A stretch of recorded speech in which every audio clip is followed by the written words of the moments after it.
Shalom Ibu Bapak Saudara-saudara, kita jumpa di H-4 untuk tahun baru 2021, atau 4 hari lagi kita akan meninggalkan tahun 2020-an bagi kita.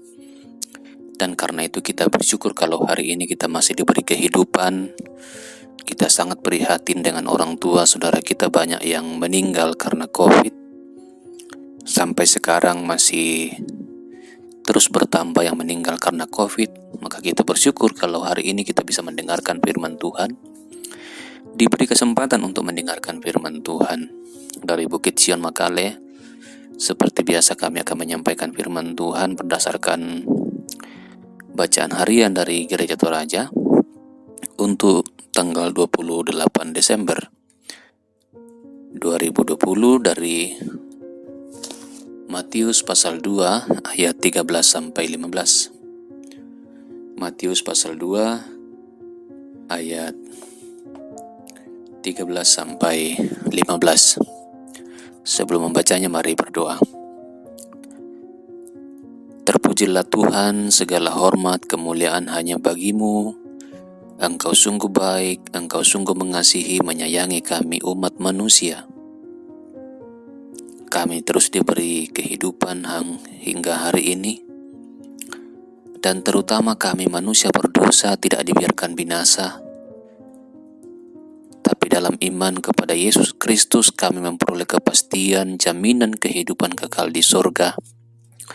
Dan itulah yang kami syukuri ya Tuhan. Kami akan membaca, mendengar, merenungkan firman Tuhan. Kami mohon Roh Kudus menguasai setiap telinga, hati, pikiran, agar firman Tuhan menjadi bagian dari hidup kami, mengubah keyakinan kami, pendirian kami, sikap perbuatan kami. Kami datang kepada Tuhan memohon belas kasihan, memohon keselamatan, memohon pengampunan dosa untuk dosa-dosa kami. Tolonglah kami berdoa kepada Bapa dalam nama Tuhan Yesus Kristus. Amin. Matius pasal 2 ayat 13 sampai 15. Penyingkiran ke Mesir. Setelah orang-orang Majus itu berangkat, nampaklah malaikat Tuhan kepada Yusuf dalam mimpi dan berkata, "Bangunlah, ambillah anak itu serta ibunya, larilah ke Mesir, dan tinggallah di sana sampai aku berfirman kepadamu. Karena Herodes akan mencari anak itu untuk membunuh dia." Maka Yusuf pun bangunlah, diambilnya anak itu serta ibunya malam itu juga, lalu menyingkir ke Mesir, dan tinggal di sana hingga Herodes mati. Hal itu terjadi supaya genaplah yang difirmankan Tuhan oleh Nabi, "Dari Mesir kupanggil anakku." Amin. Bapak Ibu Saudara-saudara, dari bacaan ini saya beri judul renungan, rencana penyelamatan Allah tidak bisa digagalkan. Rencana penyelamatan Allah tidak bisa digagalkan.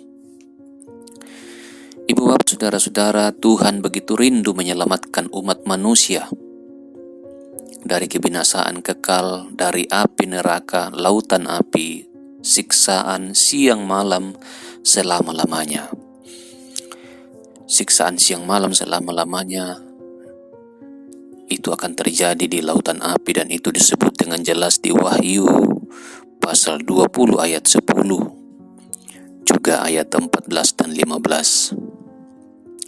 Tuhan tidak ingin kita ke sana. Tuhan tidak ingin manusia ciptaannya binasa.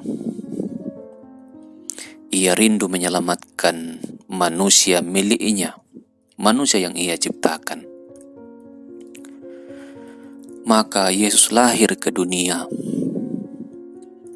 Tetapi kelahiran Yesus selain membawa sukacita bagi banyak orang, Yang terakhir sebelum Yusuf melihat malaikat Tuhan dalam mimpi, yang terakhir datang kepada Yesus menyembah Dia adalah orang-orang Majus, membawa emas, kemenyan, dan mur mempersembahkan.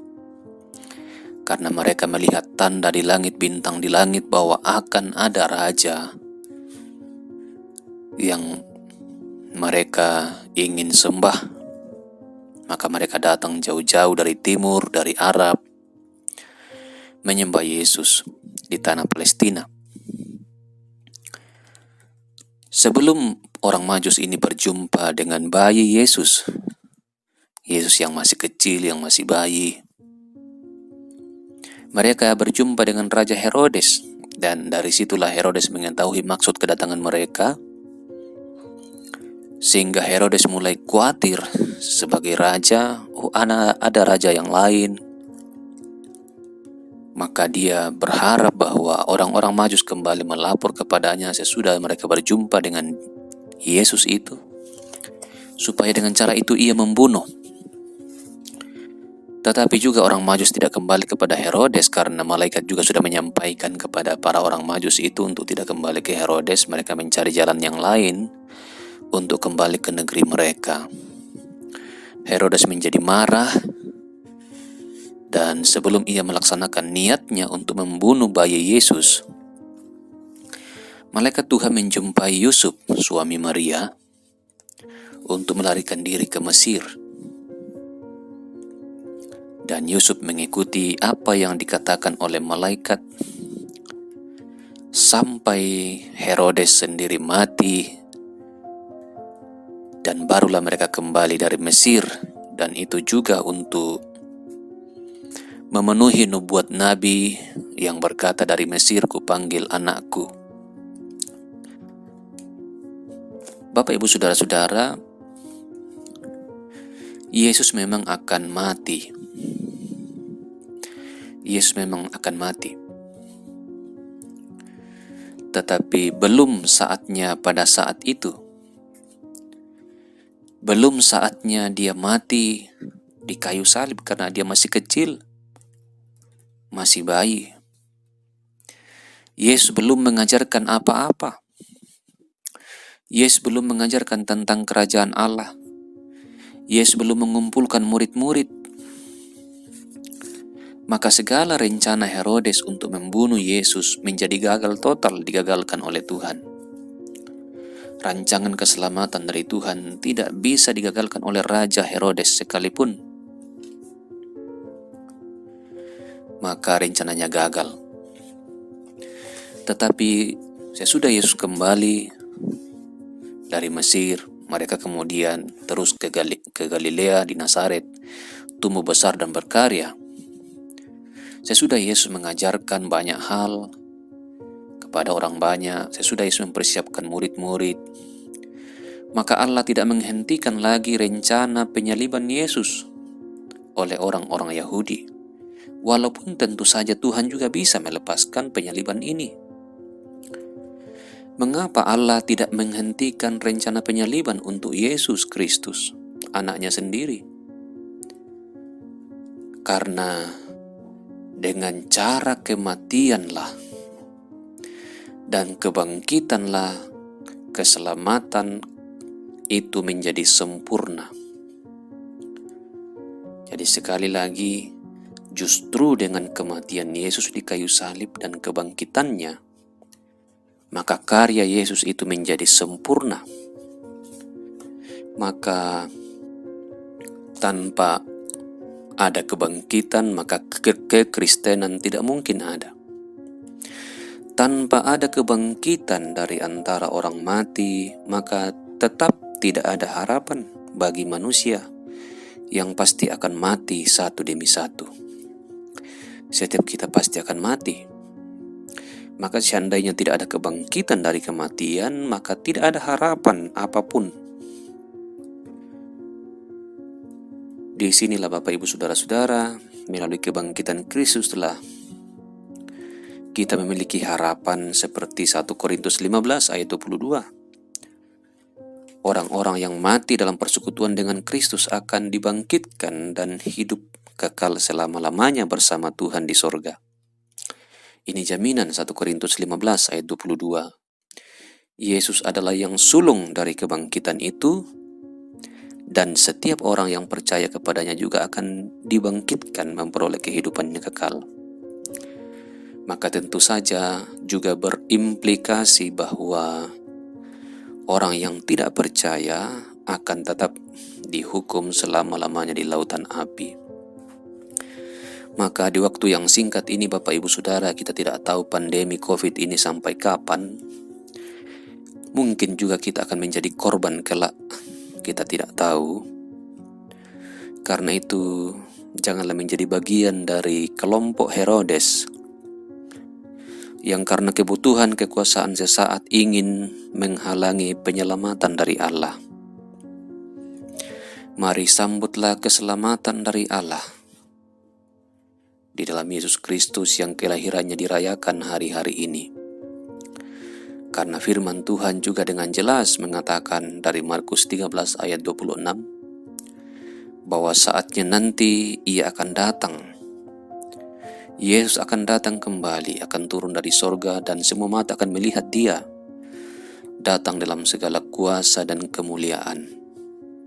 Semua mata akan melihatnya, dan pada saat itu Dia akan menyuruh malaikat-malaikatnya untuk mengumpulkan orang-orang pilihannya, orang-orang yang percaya kepadanya dari seluruh penjuru bumi, baik yang masih hidup pada saat itu pun yang sudah mati. Karena itu jangan keraskan hati, bertobatlah sebelum binasa, percayalah kepada Kristus. Karena Dialah Tuhan dan Juru Selamat dunia. Kiranya damai Natal mengubah keyakinan pendirian kita, sikap kita, perbuatan kita. Kita makin yakin bahwa keselamatan pasti terjamin di dalam Allah sendiri, di dalam Kristus yang datang ke dunia, yang mengorbankan dirinya sampai mati di kayu salib, dikuburkan, namun bangkit pada hari yang ketiga. Datanglah secara pribadi kepadanya, akuilah Dia, bertobatlah, mohonlah keselamatan daripadanya. Terpujilah Tuhan. Amin. Kita berdoa. Terima kasih firman-Mu yang boleh kami dengarkan ya Tuhan. Engkau Allah yang sungguh baik. Engkau tidak membiarkan kami binasa. Kiranya waktu-waktu ini yang Tuhan masih karuniakan, kami gunakan untuk bertobat, memohon belas kasihan Tuhan, mempercayakan hidup kami sepenuhnya kepadamu. Makin rajin membaca firman Tuhan, makin rajin berdoa kepadamu, sehingga kami makin kokoh dalam iman, makin teguh dalam iman yang benar, pengenalan yang benar akan Kristus Yesus. Kami siap menyambut kedatangannya, atau bahkan kematian sekalipun, dalam bentuk dan jenis apapun kami tidak takut, karena di dalam Kristus ada jaminan kebangkitan dan kehidupan kekal. Berkati negara kami, lindungi pemerintah kami, bangsa kami, beri hikmat kepada mereka, mengusahakan kesejahteraan, keadilan sosial bagi seluruh rakyat Indonesia. Berkati perjuangan seluruh negara di dunia untuk menghentikan wabah virus corona dengan vaksin, obat, dan sebagainya. Tuhan lindungilah kami, kasihani mereka yang sakit, terutama yang COVID di ruang-ruang isolasi, baik di rumah maupun di rumah sakit. Kasihani, hiburkan mereka, yakinkan mereka bahwa Tuhan tidak meninggalkan mereka. Juga yang sakit dengan penyakit yang lain, Tuhan kasihani. Yang berduka Tuhan hiburkan, yang berulang tahun makin bersyukur kepadamu. Dan selalu kami berdoa untuk sesama kami yang miskin, tak berdaya, menderita dalam berbagai bentuk. Tuhan kasihani, supaya mereka tahu dan sadar Engkau Allah memelihara mereka. Dan kasihani kami masing-masing dalam pekerjaan kami, usaha, tanggung jawab, keluarga, pergumulan kami. Ini doa kami ya Tuhan, kami sampaikan dalam nama Tuhan Yesus Kristus. Amin. Demikianlah renungan pagi hari ini. Selamat beraktivitas dan Tuhan memberkati.